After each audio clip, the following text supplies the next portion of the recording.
说，中美关系从1972年2月尼克松访华到现在，已经经历了将近半个世纪的风雨旅程。可以说，中美关系能够走到今天这个程度非常不容易。但是特朗普上台3年，特别是今年疫情爆发以来，美国对华开始实施所谓全面打压，包括非常赤裸裸的反华政策，所以中美关系发生了巨变。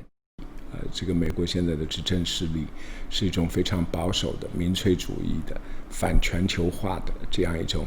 美国的政治势力，就是把美国这几年贫富差距扩大，这个美国的这个制造业的这个下降，都把账都算在中国身上。所以这种民粹派的这个视野以及他们的这个执政主张，这个非常的狭隘，非常的这个美国中心主义。所以这种民粹主义的美国的这个保守的政治力量，是今天中美关系在碰到了半个世纪以来最严峻的挑战的根本原因。